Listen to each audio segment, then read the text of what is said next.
श्री सरस्वती स्तुतिः। या कुन्देन्दुतुषारहारधवला या शुभ्रवस्त्रावृता या वीणावरदण्डमण्डितकरा या श्वेतपद्मासना या ब्रह्माच्युतशङ्करप्रभृतिभिर्देवैः सदा पूजिता सा मां पातु सरस्वती भगवती निःशेषजाड्यापः। दोर्भिर्युक्ता चतुर्भिः स्फटिकमणिमयी मक्ष्यमालां दधाना हस्तेनैकेन पद्मं सितमपि च शुकं पुस्तकं चापरेण भासा कुन्देन्दुशङ्खस्फटिकमणिनिभा भासमाना समाना सा मे वाग्देवतेयं निवसतु वदने सर्वदा सुप्रसन्ना। आशासुराशी भवदङ्गवल्ली भासेवदासी कृतदुग्धसिन्धुं मन्दस्मितैर्निन्दितशारदेन्दुं वन्दे रविन्दासनसुन्दरि त्वां। शारदा शारदाम्बोज वदना वदनाम्बुजे सर्वदा सर्वदास्माकं सन्निधिं सन्निधिं क्रियात्। सरस्वतीं च तां नौमि वागधिष्ठात्रिदेवतां देवत्वं प्रतिपद्यन्ते यदनुग्रहतो जनाः। पातु नो निकषग्रावा मतिहेम्नः सरस्वती प्राज्ञेतरपरिच्छेदं वचसेव करोति या। शुक्लां ब्रह्मविचारसारपरमामाद्यां जगद्व्यापिनीं वीणापुस्तकधारिणीमभयदां जाड्यान्धकारापहां हस्ते स्फाटिकमालिकां विदधतीं पद्मासने संस्थितां वन्दे तां परमेश्वरीं भगवतीं बुद्धिप्रदां शारदां। वीणाधरे विपुलमङ्गलदानशीले भक्तार्तिनाशिनि विरञ्चि हरीश वन्दे कीर्तिप्रदेऽखिलमनोरथदे महार्हे विद्याप्रदायिनि सरस्वति नौमि नित्यं। श्वेताब्जपूर्णविमलासनसंस्थितेः श्वेताम्बरावृतमनोहरमञ्जुगात्रे उद्यनमनोज्ञसितपङ्कजमञ्जुलास्ये विद्याप्रदायिनि सरस्वति नौमि नित्यं। मातस्त्वदीयपदपङ्कजभक्तियुक्ता ये त्वां भजन्ति निखिलानपरान् विहाय ते निर्जरत्वमिह यान्ति कलेवरेण भुवहनि वायुगगनाम्बुवि निर्मितेन। मोहान्धकारभरिते हृदये मदीये मातः सदैव कुर्वासमुदारभावे स्वीयाखिलावयवनिर्मलसुप्रभाभिः शीघ्रं विनाशय मनोगतमन्धकारम्। ब्रह्मा जगत्सृजति पालयतीन्द्रिरेशः शम्भुरविनाशयति देवि तव प्रभावे। न स्यात् कृपा यदि तव प्रकटप्रभावे न स्युः कथञ्चिदपि ते निजकार्यदक्षाः। लक्ष्मीर्मेधाधरा पुष्टिर्गौरी तृष्टिः प्रभाधृतिः एताभिः पाहि तनुभिरष्टभिर्मां सरस्वती। सरस्वत्यै नमो नित्यं भद्रकाल्यै नमो नमः। वेद वेदान्त वेदांग विद्यास्थानेभ्य एव च सरस्वती महाभागी विद्ये कमललोचने विद्यारूपे विशालाक्षी विद्यां देहि नमोस्तुते। यदक्षरपदभ्रष्टं मात्राहीनं च यद् भवेत् तत्सर्वं क्षम्यतां देवी प्रसीद परमेश्वरी। या कुन्देन्दुतुषारहारधवला या शुभ्रवस्त्रावृता या वीणावरदण्डमण्डितकरा या श्वेतपद्मासना या ब्रह्माच्युतशङ्करप्रभृतिभिर्देवैः सदा पूजिता सा मां पातु सरस्वती भगवती निःशेषजाड्यापः।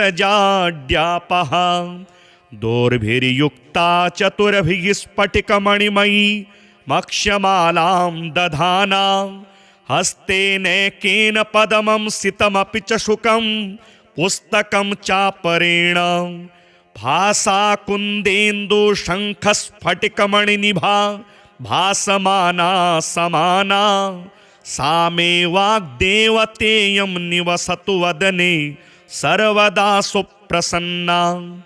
आशासुराशी भवदङ्गवल्ली भासेवदासी कृतदुग्धसिन्धुं मन्दस्मितैर्निन्दितशारदेन्दुं वन्दे रविन्दासनसुन्दरि त्वां। शारदा शारदाम्बोज वदना वदनाम्बुजे सर्वदा सर्वदास्माकं सन्निधिं सन्निधिं क्रियात्। सरस्वतीं च तां नौमि वागधिष्ठात्रिदेवतां देवत्वं प्रतिपद्यन्ते यदनुग्रहतो जनाः। पातु नो निकषग्रावा मतिहेम्नः सरस्वती प्राज्ञेतरपरिच्छेदं वचसेव करोति या। शुक्लां ब्रह्मविचारसारपरमामाद्यां जगद्व्यापिनीं वीणापुस्तकधारिणीमभयदां जाड्यान्धकारापहां हस्ते स्फाटिकमालिकां विदधतीं पद्मासने संस्थितां वन्दे तां परमेश्वरीं भगवतीं बुद्धिप्रदां शारदां। वीणाधरे विपुलमङ्गलदानशीले भक्तार्तिनाशिनि विरञ्चि हरीश वन्दे। कीर्तिप्रदेऽखिलमनोरथदे महार्हे विद्याप्रदायिनि सरस्वति नौमि नित्यम्। श्वेताब्जपूर्णविमलासनसंस्थितेः श्वेताम्बरावृतमनोहरमञ्जुगात्रे उद्यनमनोज्ञसितपङ्कजमञ्जुलास्ये विद्याप्रदायिनी सरस्वति नौमि नित्यम्। मातस्त्वदीयपदपङ्कजभक्तियुक्ता ये त्वां भजन्ति निखिलानपरान् विहाय ते निर्जरत्वमिह यान्ति कलेवरेण भुवहनि वायुगगनाम्बुवि निर्मितेन। मोहान्धकारभरिते हृदये मदीये मातः सदैव कुर्वासमुदारभावे स्वीयाखिलावयवनिर्मलसुप्रभाभिः शीघ्रं विनाशय मनोगतमन्धकारम्। ब्रह्मा जगत् सृजति पालयतीन्द्रिरेशः शम्भुरविनाशयति देवि तव प्रभावे। न स्यात् कृपा यदि तव प्रकटप्रभावे न स्युः कथञ्चिदपि ते निजकार्यदक्षाः। लक्ष्मीर्मेधाधरा पुष्टिर्गौरी तृष्टिः प्रभाधृतिः एताभिः पाहि तनुभिरष्टभिरमां सरस्वती। सरस्वत्यै नमो नित्यं भद्रकाल्यै नमो नमः। वेद वेदान्त वेदांग विद्यास्थानेभ्य एव च सरस्वती महाभागी विद्ये कमललोचने विद्यारूपे विशालाक्षी विद्यां देहि नमोस्तुते। यदक्षरपदभ्रष्टं मात्राहीनं च यद् भवेत् तत्सर्वं क्षम्यतां देवी प्रसीद परमेश्वरी। या कुन्देन्दुतुषारहारधवला या शुभ्रवस्त्रावृता या वीणावरदण्डमण्डितकरा या श्वेतपद्मासना या ब्रह्माच्युतशङ्करप्रभृतिभिर्देवैः सदा पूजिता सा मां पातु सरस्वती भगवती निःशेषजाड्यापः। दोर्भिर्युक्ता चतुर्भिः स्फटिकमणिमयी मक्ष्यमालां दधाना हस्तेनैकेन पद्मं सितमपि च शुकं पुस्तकं चापरेण भासा कुन्देन्दुशङ्खस्फटिकमणिनिभा भासमाना समाना सा मे वाग्देवतेयं निवसतु वदने सर्वदा सुप्रसन्ना। आशासुराशी भवदङ्गवल्ली भासेवदासी कृतदुग्धसिन्धुं मन्दस्मितैर्निन्दितशारदेन्दुं वन्दे रविन्दासनसुन्दरि त्वां। शारदा शारदाम्बोज वदना वदनाम्बुजे सर्वदा सर्वदास्माकं सन्निधिं सन्निधिं क्रियात्। सरस्वतीं च तां नौमि वागधिष्ठात्रिदेवतां देवत्वं प्रतिपद्यन्ते यदनुग्रहतो जनाः। पातु नो निकषग्रावा मतिहेम्नः सरस्वती प्राज्ञेतरपरिच्छेदं वचसेव करोति या।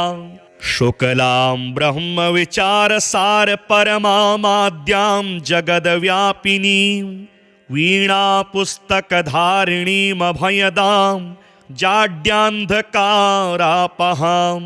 हस्ते स्फाटिकमालिकां विदधतीं पद्मासने संस्थितां वन्दे तां परमेश्वरीं भगवतीं बुद्धिप्रदां शारदां। वीणाधरे विपुलमङ्गलदानशीले भक्तार्तिनाशिनि विरञ्चि हरीश वन्दे। कीर्तिप्रदेऽखिलमनोरथदे महार्हे विद्याप्रदायिनि सरस्वति नौमि नित्यं। श्वेताब्जपूर्णविमलासनसंस्थितेः श्वेताम्बरावृतमनोहरमञ्जुगात्रे उद्यनमनोज्ञसितपङ्कजमञ्जुलास्ये विद्याप्रदायिनि सरस्वति नौमि नित्यं। मातस्त्वदीयपदपङ्कजभक्तियुक्ता ये त्वां भजन्ति निखिलानपरान् विहाय ते निर्जरत्वमिह यान्ति कलेवरेण भुवहनि वायुगगनाम्बुवि निर्मितेन। मोहान्धकारभरिते हृदये मदीये मातः सदैव कुर्वासमुदारभावे स्वीयाखिलावयवनिर्मलसुप्रभाभिः शीघ्रं विनाशय मनोगतमन्धकारं। ब्रह्मा जगत् सृजति पालयतीन्द्रिरेशः शम्भुरविनाशयति देवि तव प्रभावे। न स्यात् कृपा यदि तव प्रकटप्रभावे न स्युः कथञ्चिदपि ते निजकार्यदक्षाः। लक्ष्मीर्मेधाधरा पुष्टिर्गौरी तृष्टिः प्रभाधृतिः एताभिः पाहि तनुभिरष्टभिरमां सरस्वती। सरस्वत्यै नमो नित्यं भद्रकाल्यै नमो नमः। वेद वेदान्त वेदांग विद्यास्थानेभ्य एव च सरस्वती महाभागी विद्ये कमललोचने। विद्यारूपे विशालाक्षी विद्यां देहि नमोऽस्तुते।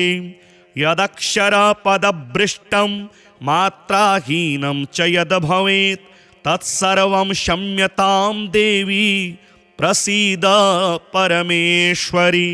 या कुन्देन्दुतुषारहारधवला या शुभ्रवस्त्रावृता या वीणावरदण्डमण्डितकरा या श्वेतपद्मासना या ब्रह्माच्युतशङ्करप्रभृतिभिर्देवैः सदा पूजिता सा मां पातु सरस्वती भगवती निःशेषजाड्यापः। दोर्भिर्युक्ता चतुर्भिः स्फटिकमणिमयी मक्ष्यमालां दधाना हस्तेनैकेन पद्मं सितमपि च शुकं पुस्तकं चापरेण भासा कुन्देन्दुशङ्खस्फटिकमणिनिभा भासमाना समाना सा मे वाग्देवतेयं निवसतु वदने सर्वदा सुप्रसन्ना। आशासुराशी भवदङ्गवल्ली भासेवदासी कृतदुग्धसिन्धुं मन्दस्मितैर्निन्दितशारदेन्दुं वन्दे रविन्दासनसुन्दरि त्वां। शारदा शारदाम्बोज वदना वदनाम्बुजे सर्वदा सर्वदास्माकं सन्निधिं सन्निधिं क्रियात्। सरस्वतीं च तां नौमि वागधिष्ठात्रिदेवतां देवत्वं प्रतिपद्यन्ते यदनुग्रहतो जनाः। पातु नो निकषग्रावा मतिहेम्नः सरस्वती प्राज्ञेतरपरिच्छेदं वचसेव करोति या। शुक्लां ब्रह्मविचारसार परमामाद्यां जगद्व्यापिनीं वीणापुस्तकधारिणीमभयदां जाड्यान्धकारापहां हस्ते स्फाटिकमालिकां विदधतीं पद्मासने संस्थितां वन्दे तां परमेश्वरीं भगवतीं बुद्धिप्रदां शारदां। वीणाधरे विपुलमङ्गलदानशीले भक्तार्तिनाशिनि विरञ्चि हरीश वन्दे कीर्तिप्रदेऽखिलमनोरथदे महार्हे विद्याप्रदायिनि सरस्वति नौमि नित्यं। श्वेताब्जपूर्णविमलासनसंस्थितेः श्वेताम्बरावृतमनोहरमञ्जुगात्रे उद्यनमनोज्ञसितपङ्कजमञ्जुलास्ये विद्याप्रदायिनि सरस्वति नौमि नित्यं। मातस्त्वदीयपदपङ्कजभक्तियुक्ता ये त्वां भजन्ति निखिलानपरान् विहाय ते निर्जरत्वमिह यान्ति कलेवरेण भुवहनि वायुगगनाम्बुवि निर्मितेन। मोहान्धकारभरिते हृदये मदीये मातः सदैव कुर्वासमुदारभावे स्वीयाखिलावयवनिर्मलसुप्रभाभिः शीघ्रं विनाशय मनोगतमन्धकारम्। ब्रह्मा जगत्सृजति पालयतीन्द्रिरेशः शम्भुरविनाशयति देवि तव प्रभावे। न स्यात् कृपा यदि तव प्रकटप्रभावे न स्युः कथञ्चिदपि ते निजकार्यदक्षाः। लक्ष्मीर्मेधाधरा पुष्टिर्गौरी तृष्टिः प्रभाधृतिः एताभिः पाहि तनुभिरष्टभिरमां सरस्वती। सरस्वत्यै नमो नित्यं भद्रकाल्यै नमो नमः। वेद वेदान्त वेदांग विद्यास्थानेभ्य एव च सरस्वती महाभागी विद्ये कमललोचने विद्यारूपे विशालाक्षी विद्यां देहि नमोऽस्तुते। यदक्षरपदभ्रष्टं मात्राहीनं च यद् भवेत् तत्सर्वं क्षम्यतां देवी प्रसीद परमेश्वरी। या कुन्देन्दुतुषारहारधवला या शुभ्रवस्त्रावृता या वीणावरदण्डमण्डितकरा या श्वेतपद्मासना या ब्रह्माच्युतशङ्करप्रभृतिभिर्देवैः सदा पूजिता सा मां पातु सरस्वती भगवती निःशेषजाड्यापः। दोर्भिर्युक्ता चतुर्भिः स्फटिकमणिमयी मक्ष्यमालां दधाना हस्तेनैकेन पद्मं सितमपि च शुकं पुस्तकं चापरेण भासा कुन्देन्दुशङ्खस्फटिकमणिनिभा भासमाना समाना सा मे वाग्देवतेयं निवसतु वदने सर्वदा सुप्रसन्ना। आशासुराशी भवदङ्गवल्ली भासेवदासी कृतदुग्धसिन्धुं मन्दस्मितैर्निन्दितशारदेन्दुं वन्दे रविन्दासनसुन्दरि त्वां। शारदा शारदाम्बोज वदना वदनाम्बुजे सर्वदा सर्वदास्माकं सन्निधिं सन्निधिं क्रियात्। सरस्वतीं च तां नौमि वागधिष्ठात्रिदेवतां देवत्वं प्रतिपद्यन्ते यदनुग्रहतो जनाः। पातु नो निकषग्रावा मतिहेम्नः सरस्वती प्राज्ञेतरपरिच्छेदं वचसेव करोति या। शुक्लां ब्रह्मविचारसारपरमामाद्यां जगद्व्यापिनीं वीणापुस्तकधारिणीमभयदां जाड्यान्धकारापहां हस्ते स्फाटिकमालिकां विदधतीं पद्मासने संस्थितां वन्दे तां परमेश्वरीं भगवतीं बुद्धिप्रदां शारदां। वीणाधरे विपुलमङ्गलदानशीले भक्तार्तिनाशिनि विरञ्चि हरीश वन्दे। कीर्तिप्रदेऽखिलमनोरथदे महार्हे विद्याप्रदायिनि सरस्वति नौमि नित्यं। श्वेताब्जपूर्णविमलासनसंस्थितेः श्वेताम्बरावृतमनोहरमञ्जुगात्रे उद्यनमनोज्ञसितपङ्कजमञ्जुलास्ये विद्याप्रदायिनि सरस्वति नौमि नित्यं। मातस्त्वदीयपदपङ्कजभक्तियुक्ता ये त्वां भजन्ति निखिलानपरान् विहाय ते निर्जरत्वमिह यान्ति कलेवरेण भुवहनि वायुगगनाम्बुवि निर्मितेन। मोहान्धकारभरिते हृदये मदीये मातः सदैव कुर्वासमुदारभावे स्वीयाखिलावयवनिर्मलसुप्रभाभिः शीघ्रं विनाशय मनोगतमन्धकारम्। ब्रह्मा जगत्सृजति पालयतीन्द्रिरेशः शम्भुरविनाशयति देवि तव प्रभावे। न स्यात् कृपा यदि तव प्रकटप्रभावे न स्युः कथञ्चिदपि ते निजकार्यदक्षाः।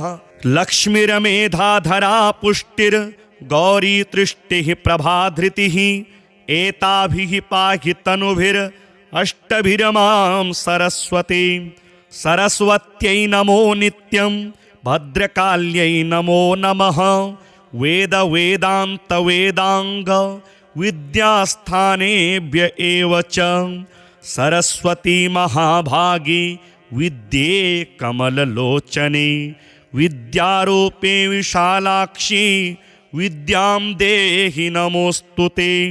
यदक्षरपदभ्रष्टं मात्राहीनं च यद् भवेत् तत्सर्वं क्षम्यतां देवी प्रसीद परमेश्वरी। या कुन्देन्दुतुषारहारधवला या शुभ्रवस्त्रावृता या वीणावरदण्डमण्डितकरा या श्वेतपद्मासना या ब्रह्माच्युतशङ्करप्रभृतिभिर्देवैः सदा पूजिता सा मां पातु सरस्वती भगवती निःशेषजाड्यापः। दोर्भिर्युक्ता चतुर्भिः स्फटिकमणिमयी मक्ष्यमालां दधाना हस्तेनैकेन पद्मं सितमपि च शुकं पुस्तकं चापरेण भासा कुन्देन्दुशङ्खस्फटिकमणिनिभा भासमाना समाना सा मे वाग्देवतेयं निवसतु वदने सर्वदा सुप्रसन्ना। आशासुराशी भवदङ्गवल्ली भासेवदासी कृतदुग्धसिन्धुं मन्दस्मितैर्निन्दितशारदेन्दुं वन्दे रविन्दासनसुन्दरि त्वां। शारदा शारदाम्बोज वदना वदनाम्बुजे सर्वदा सर्वदास्माकं सन्निधिं सन्निधिं क्रियात्। सरस्वतीं च तां नौमि वागधिष्ठात्रिदेवतां देवत्वं प्रतिपद्यन्ते यदनुग्रहतो जनाः। पातु नो निकषग्रावा मतिहेम्नः सरस्वती प्राज्ञेतरपरिच्छेदं वचसेव करोति या। शुक्लां ब्रह्मविचारसारपरमामाद्यां जगद्व्यापिनीं वीणापुस्तकधारिणीमभयदां जाड्यान्धकारापहां हस्ते स्फाटिकमालिकां विदधतीं पद्मासने संस्थितां वन्दे तां परमेश्वरीं भगवतीं बुद्धिप्रदां शारदां। वीणाधरे विपुलमङ्गलदानशीले भक्तार्तिनाशिनि विरञ्चि हरीश वन्दे।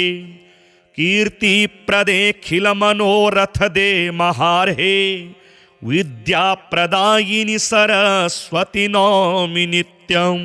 श्वेताब्जपूर्णविमलासनसंस्थितेः श्वेताम्बरावृतमनोहरमञ्जुगात्रे उद्यनमनोज्ञसितपङ्कजमञ्जुलास्ये विद्याप्रदायिनी सरस्वति नौमि नित्यम्।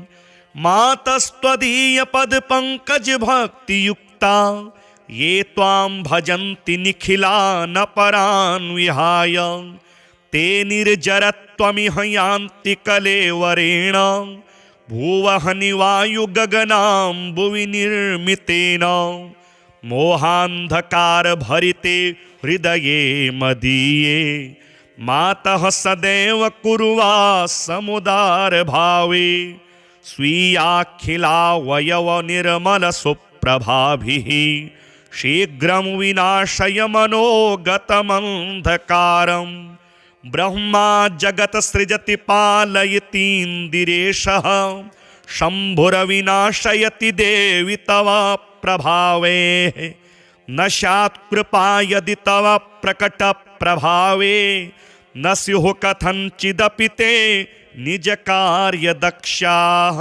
लक्ष्मीर्मेधाधरा पुष्टिर्गौरी तृष्टिः प्रभाधृतिः एताभिः पाहि तनुभिरष्टभिरमां सरस्वती। सरस्वत्यै नमो नित्यं भद्रकाल्यै नमो नमः।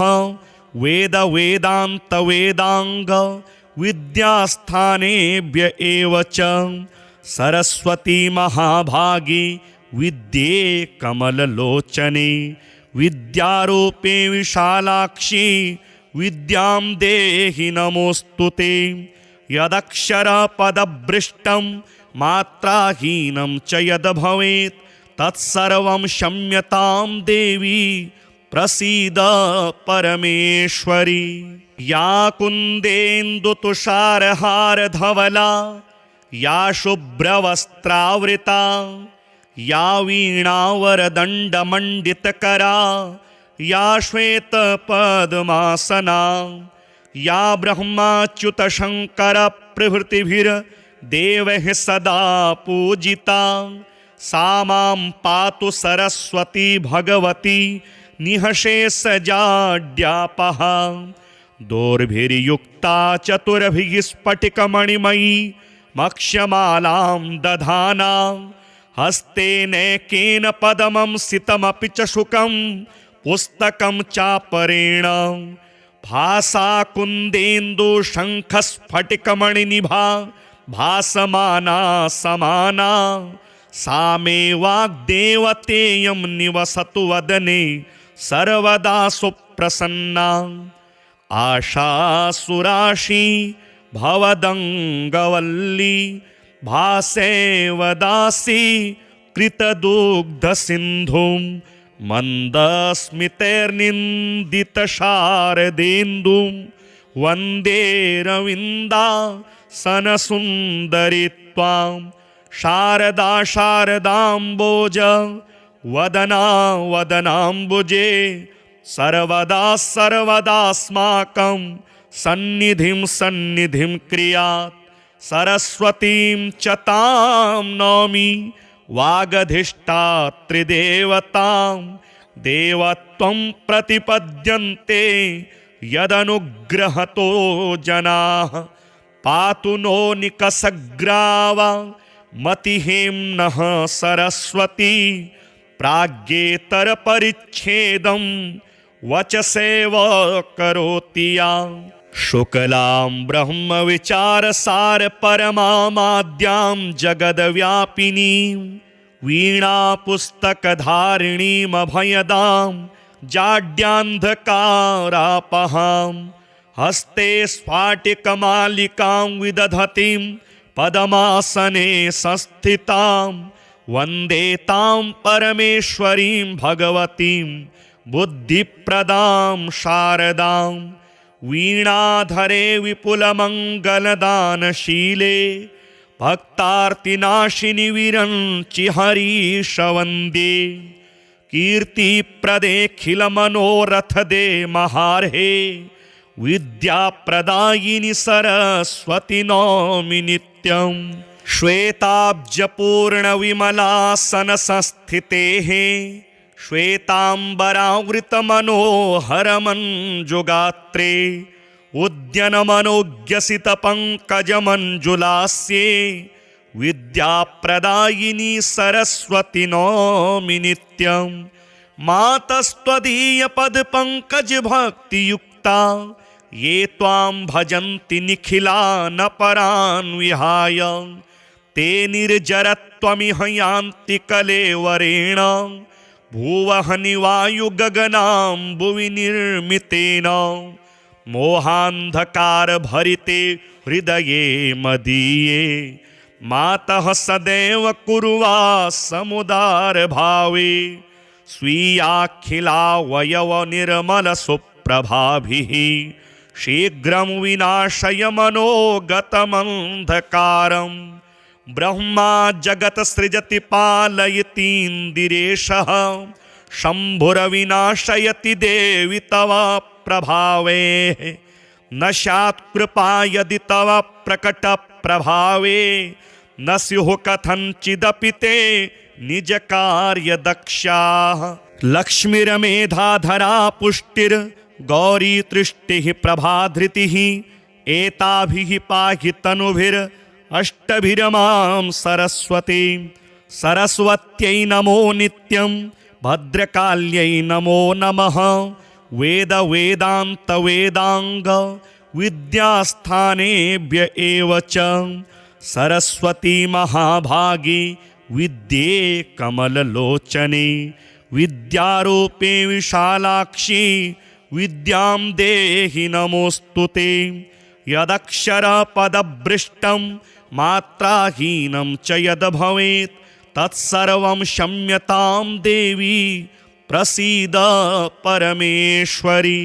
या कुन्देन्दुतुषारहारधवला या शुभ्रवस्त्रावृता या वीणावरदण्डमण्डितकरा या श्वेतपद्मासना या ब्रह्माच्युतशङ्करप्रभृतिभिर्देवैः सदा पूजिता सा मां पातु सरस्वती भगवती निःशेषजाड्यापः।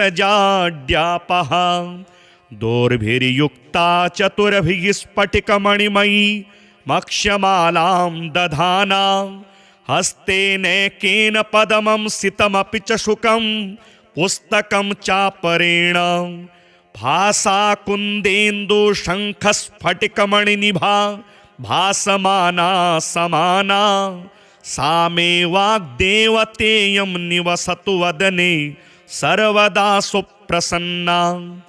आशासुराशी भवदङ्गवल्ली भासेवदासी कृतदुग्धसिन्धुं मन्दस्मितैर्निन्दितशारदेन्दुं वन्दे रविन्दासनसुन्दरि त्वां। शारदा शारदाम्बोज वदना वदनाम्बुजे सर्वदा सर्वदास्माकं सन्निधिं सन्निधिं क्रियात्। सरस्वतीं च तां नौमि वागधिष्ठात्रिदेवतां देवत्वं प्रतिपद्यन्ते यदनुग्रहतो जनाः। पातु नो निकषग्रावा मतिहेम्नः सरस्वती प्राज्ञेतरपरिच्छेदं वचसेव करोति या। शुक्लां ब्रह्मविचारसारपरमामाद्यां जगद्व्यापिनीं वीणापुस्तकधारिणीमभयदां जाड्यान्धकारापहां हस्ते स्फाटिकमालिकां विदधतीं पद्मासने संस्थितां वन्दे तां परमेश्वरीं भगवतीं बुद्धिप्रदां शारदां। वीणाधरे विपुलमङ्गलदानशीले भक्तार्तिनाशिनि विरञ्चि हरीश वन्दे कीर्तिप्रदेऽखिलमनोरथदे महार्हे विद्याप्रदायिनि सरस्वति नौमि नित्यं। श्वेताब्जपूर्णविमलासनसंस्थितेः श्वेताम्बरावृतमनोहरमञ्जुगात्रे उद्यनमनोज्ञसितपङ्कजमञ्जुलास्ये विद्याप्रदायिनि सरस्वति नौमि नित्यं। मातस्त्वदीयपदपङ्कजभक्तियुक्ता ये त्वां भजन्ति निखिलानपरान् विहाय ते निर्जरत्वमिह यान्ति कलेवरेण भुवहनिवायुगगनाम्बुवि निर्मितेन। मोहान्धकारभरिते हृदये मदीये मातः सदैव कुर्वासमुदारभावे स्वीयाखिलावयवनिर्मलसुप्रभाभिः शीघ्रं विनाशय मनोगतमन्धकारम्। ब्रह्मा जगत्सृजति पालयतीन्द्रिरेशः शम्भुरविनाशयति देवि तव प्रभावे। न स्यात् कृपा यदि तव प्रकटप्रभावे न स्युः कथञ्चिदपि ते निजकार्यदक्षाः। लक्ष्मीर्मेधाधरा पुष्टिर्गौरी तृष्टिः प्रभाधृतिः एताभिः पाहि तनुभिरष्टभिर्मां सरस्वती। सरस्वत्यै नमो नित्यं भद्रकाल्यै नमो नमः। वेद वेदान्त वेदांग विद्यास्थानेभ्य एव च सरस्वती महाभागी विद्ये कमललोचने विद्यारूपे विशालाक्षी विद्यां देहि नमोऽस्तुते। यदक्षरपदभ्रष्टं मात्राहीनं च यद् भवेत् तत्सर्वं क्षम्यतां देवी प्रसीद परमेश्वरी। या कुन्देन्दुतुषारहारधवला या शुभ्रवस्त्रावृता या वीणावरदण्डमण्डितकरा या श्वेतपद्मासना या ब्रह्माच्युतशङ्करप्रभृतिभिर्देवैः सदा पूजिता सा मां पातु सरस्वती भगवती निःशेषजाड्यापः। दोर्भिर्युक्ता चतुर्भिः स्फटिकमणिमयी मक्ष्यमालां दधाना हस्तेनैकेन पद्मं सितमपि च शुकं पुस्तकं चापरेण भासा कुन्देन्दुशङ्खस्फटिकमणिनिभा भासमाना समाना सा मे वाग्देवतेयं निवसतु वदने सर्वदा सुप्रसन्ना। आशासुराशी भवदङ्गवल्ली भासेवदासी कृतदुग्धसिन्धुं मन्दस्मितैर्निन्दितशारदेन्दुं वन्दे रविन्दासनसुन्दरि त्वां। शारदा शारदाम्बोज वदना वदनाम्बुजे सर्वदा सर्वदास्माकं सन्निधिं सन्निधिं क्रियात्। सरस्वतीं च तां नौमि वागधिष्ठात्रिदेवतां देवत्वं प्रतिपद्यन्ते यदनुग्रहतो जनाः। पातु नो निकषग्रावा मतिहेम्नः सरस्वती प्राज्ञेतरपरिच्छेदं वचसेव करोति या। शुक्लां ब्रह्मविचारसारपरमामाद्यां जगद्व्यापिनीं वीणापुस्तकधारिणीमभयदां जाड्यान्धकारापहां हस्ते स्फाटिकमालिकां विदधतीं पद्मासने संस्थितां वन्दे तां परमेश्वरीं भगवतीं बुद्धिप्रदां शारदां। वीणाधरे विपुलमङ्गलदानशीले भक्तार्तिनाशिनि विरञ्चि हरीश वन्दे। कीर्तिप्रदेऽखिलमनोरथदे महार्हे विद्याप्रदायिनि सरस्वति नौमि नित्यम्। श्वेताब्जपूर्णविमलासनसंस्थितेः श्वेताम्बरावृतमनोहरमञ्जुगात्रे उद्यनमनोज्ञसितपङ्कजमञ्जुलास्ये विद्याप्रदायिनी सरस्वति नौमि नित्यम्। मातस्त्वदीयपदपङ्कजभक्तियुक्ता ये त्वां भजन्ति निखिलानपरान् विहाय ते निर्जरत्वमिह यान्ति कलेवरेण भुवहनि वायुगगनाम्बुवि निर्मितेन। मोहान्धकारभरिते हृदये मदीये मातः सदैव कुर्वासमुदारभावे स्वीयाखिलावयवनिर्मलसुप्रभाभिः शीघ्रं विनाशय मनोगतमन्धकारम्। ब्रह्मा जगत्सृजति पालयतीन्द्रिरेशः शम्भुरविनाशयति देवि तव प्रभावे। न स्यात् कृपा यदि तव प्रकटप्रभावे न स्युः कथञ्चिदपि ते निजकार्यदक्षाः। लक्ष्मीर्मेधाधरा पुष्टिर्गौरी तृष्टिः प्रभाधृतिः एताभिः पाहि तनुभिरष्टभिरमां सरस्वती। सरस्वत्यै नमो नित्यं भद्रकाल्यै नमो नमः। वेद वेदान्त वेदांग विद्यास्थानेभ्य एव च सरस्वती महाभागी विद्ये कमललोचने विद्यारूपे विशालाक्षी विद्यां देहि नमोस्तुते। यदक्षरपदभ्रष्टं मात्राहीनं च यद् भवेत् तत्सर्वं क्षम्यतां देवी प्रसीद परमेश्वरी। या कुन्देन्दुतुषारहारधवला या शुभ्रवस्त्रावृता या वीणावरदण्डमण्डितकरा या श्वेतपद्मासना या ब्रह्माच्युतशङ्करप्रभृतिभिर्देवैः सदा पूजिता सा मां पातु सरस्वती भगवती निःशेषजाड्यापः।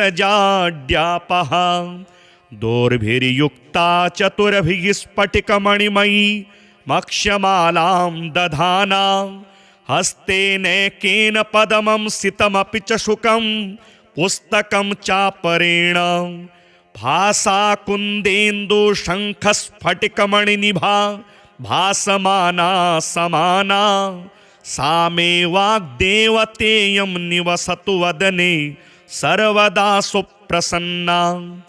आशासुराशी भवदङ्गवल्ली भासेवदासी कृतदुग्धसिन्धुं मन्दस्मितैर्निन्दितशारदेन्दुं वन्दे रविन्दासनसुन्दरि त्वां। शारदा शारदाम्बोज वदना वदनाम्बुजे सर्वदा सर्वदास्माकं सन्निधिं सन्निधिं क्रियात्। सरस्वतीं च तां नौमि वागधिष्ठात्रिदेवतां देवत्वं प्रतिपद्यन्ते यदनुग्रहतो जनाः।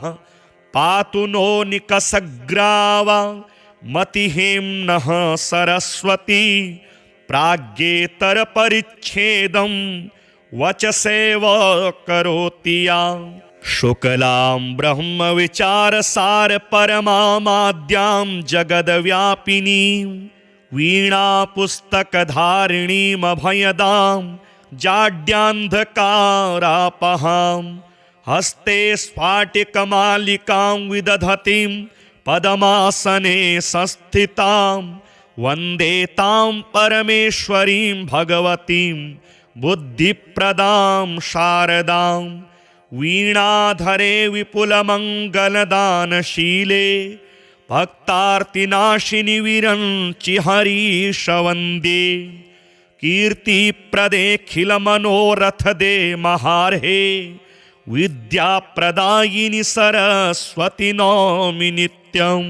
श्वेताब्जपूर्णविमलासनसंस्थितेः श्वेताम्बरावृतमनोहरमञ्जुगात्रे उद्यनमनोज्ञसितपङ्कजमञ्जुलास्ये विद्याप्रदायिनि सरस्वति नौमि नित्यं।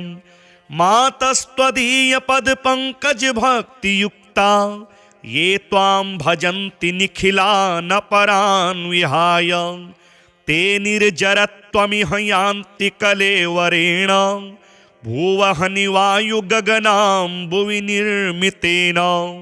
मोहान्धकारभरिते हृदये मदीये मातः सदैव कुर्वासमुदारभावे स्वीयाखिलावयवनिर्मलसुप्रभाभिः शीघ्रं विनाशय मनोगतमन्धकारं। ब्रह्मा जगत् सृजति पालयतीन्द्रिरेशः शम्भुरविनाशयति देवि तव प्रभावे। न स्यात् कृपा यदि तव प्रकटप्रभावे न स्युः कथञ्चिदपि ते निजकार्यदक्षाः। लक्ष्मीर्मेधाधरा पुष्टिर्गौरी तृष्टिः प्रभाधृतिः एताभिः पाहि तनुभिरष्टभिरमां सरस्वती। सरस्वत्यै नमो नित्यं भद्रकाल्यै नमो नमः। वेद वेदान्त वेदांग विद्यास्थानेभ्य एव च सरस्वती महाभागी विद्ये कमललोचने। विद्यारूपे विशालाक्षी विद्यां देहि नमोऽस्तुते। यदक्षरपदभ्रष्टं मात्राहीनं च यद् भवेत् तत्सर्वं क्षम्यतां देवी प्रसीद परमेश्वरी। या कुन्देन्दुतुषारहारधवला या शुभ्रवस्त्रावृता या वीणावरदण्डमण्डितकरा या श्वेतपद्मासना या ब्रह्माच्युतशङ्करप्रभृतिभिर्देवैः सदा पूजिता सा मां पातु सरस्वती भगवती निःशेषजाड्यापः। दोर्भिर्युक्ता चतुर्भिः स्फटिकमणिमयी मक्ष्यमालां दधाना हस्तेनैकेन पद्मं सितमपि च शुकं पुस्तकं चापरेण भासा कुन्देन्दुशङ्खस्फटिकमणिनिभा भासमाना समाना सा मे वाग्देवतेयं निवसतु वदने सर्वदा सुप्रसन्ना। आशासुराशी भवदङ्गवल्ली भासेवदासी कृतदुग्धसिन्धुं मन्दस्मितैर्निन्दितशारदेन्दुं वन्दे रविन्दासनसुन्दरि त्वां। शारदा शारदाम्बोज वदना वदनाम्बुजे सर्वदा सर्वदास्माकं सन्निधिं सन्निधिं क्रियात्।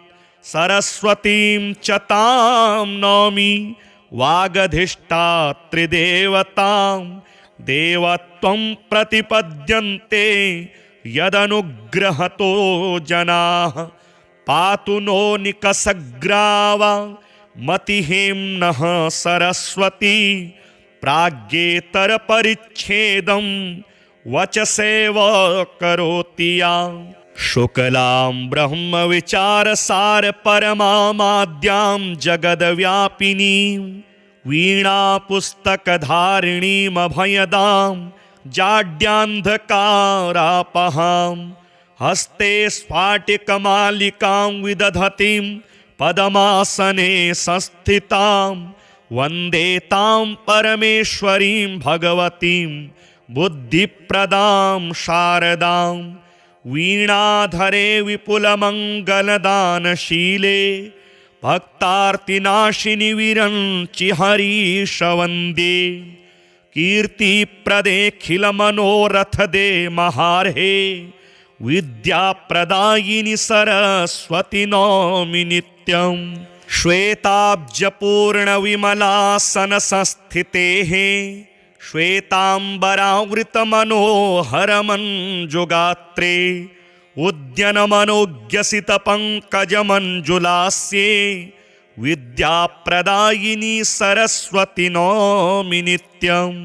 मातस्त्वदीयपदपङ्कजभक्तियुक्ता ये त्वां भजन्ति निखिलानपरान् विहाय ते निर्जरत्वमिह यान्ति कलेवरेण भुवहनि वायुगगनाम्बुवि निर्मितेन। मोहान्धकारभरिते हृदये मदीये मातः सदैव कुर्वासमुदारभावे स्वीयाखिलावयवनिर्मलसुप्रभाभिः शीघ्रं विनाशय मनोगतमन्धकारम्। ब्रह्मा जगत्सृजति पालयतीन्द्रिरेशः शम्भुरविनाशयति देवि तव प्रभावे। न स्यात् कृपा यदि तव प्रकटप्रभावे न स्युः कथञ्चिदपि ते निजकार्यदक्षाः। लक्ष्मीर्मेधाधरा पुष्टिर्गौरी तृष्टिः प्रभाधृतिः एताभिः पाहि तनुभिरष्टभिरमां सरस्वती। सरस्वत्यै नमो नित्यं भद्रकाल्यै नमो नमः।